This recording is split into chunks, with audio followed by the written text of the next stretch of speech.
Jake rolled over with a groan as his alarm blared at 6 a.m. Another long day at the office awaited, and he was already dreading it.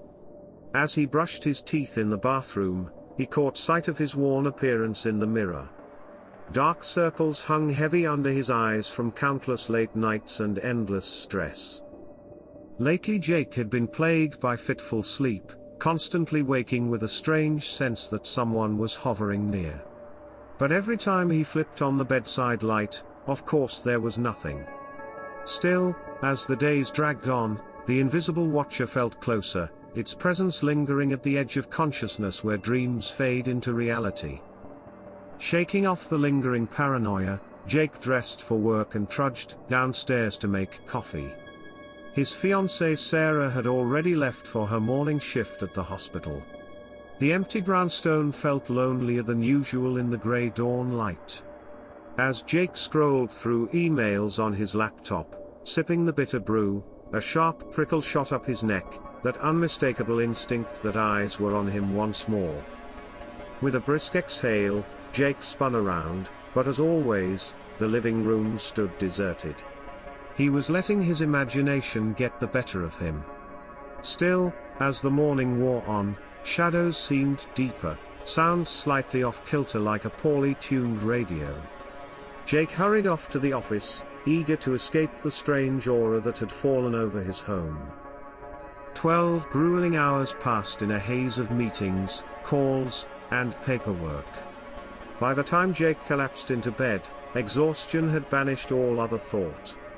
Sleep dragged him under instantly like quicksand. His eyes opened to blackness.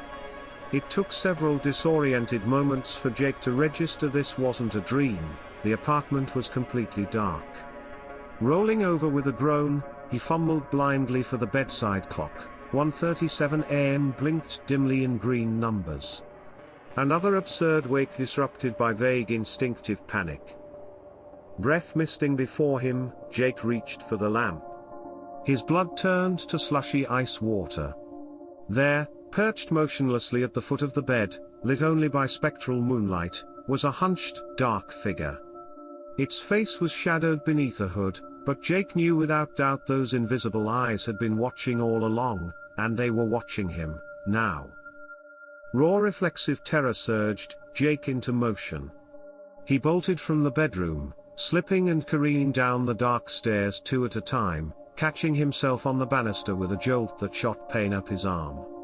Heart hammering a deafening rhythm, Jake scrambled blindly for his phone, punching Sarah's number with shaking fingers.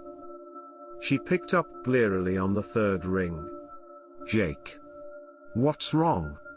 Still struggling to catch his breath, Jake blurted, "There's something in the house, it was in our bedroom, watching me." A heavy pause. "Honey, there's no one there. You've just been working too hard. Get some rest." The line clicked dead before Jake could protest. Sarah clearly thought his sleep deprivation had gotten the better of rational thought. But Jake knew what he'd seen, and the malevolent presence he'd sensed for days now was very, very real.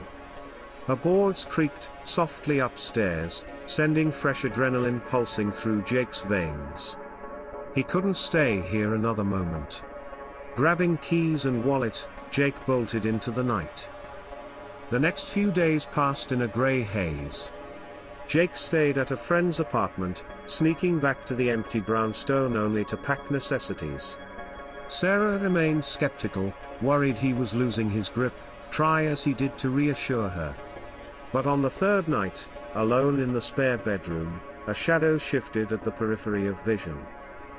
Jake's breath locked in his throat, as he slowly turned. There at the foot of the bed, same as before, crouched the hooded figure. Only this time its face was no longer obscured, instead, 2 empty dark holes regarded him from a pallid, featureless plane where facial features should be. A low staticky whisper emanated from somewhere in the void, "You can't escape me." Jake bolted upright with a panicked gasp, clutching sweat-drenched sheets in white-knuckled fists. The room stood empty, of course. But whatever malevolent presence had been haunting him these past weeks had followed, and made itself known in no uncertain terms. Jake knew with chilling certainty he was being stalked by something beyond rational explanation or help. That night, Jake sat Sarah down with shaking hands, and told her everything, the dark presence lurking at the edge of perception for days now, watching him constantly, tormenting his dreams. Her worried frown deepened in the lamplight, but to his relief, Sarah didn't dismiss him this time. Together they cleaned out the brownstone entirely, blessing every corner with incense and prayers. Weeks passed with no further incidents, and Jake began to hope they'd left the malevolent entity behind. But one night as they turned down their street, a darkness detached itself from between two trees up ahead. The hooded figure stood motionless at the curb, faceless holes regarding them from the shadows. Frozen by fear and disbelief, Jake and Sarah could only watch helplessly as it stretched spindly blackened fingers toward the car. Their headlights flickered, engine sputtering, before stalling out completely. Darkness swept over the vehicle, lit only by the street lamp's dim glow. Then two rolling white orbs materialized outside Sarah's window, regarding her silently. From that night on, wherever they went, the faceless hooded figure would be there, lurking at the edges of perception, tracking their every move, never letting Jake escape its eternal dark watch. His only solace lay in Sarah's presence beside him, but he knew this entity would stalk them relentlessly until it claimed their souls in the endless blackness.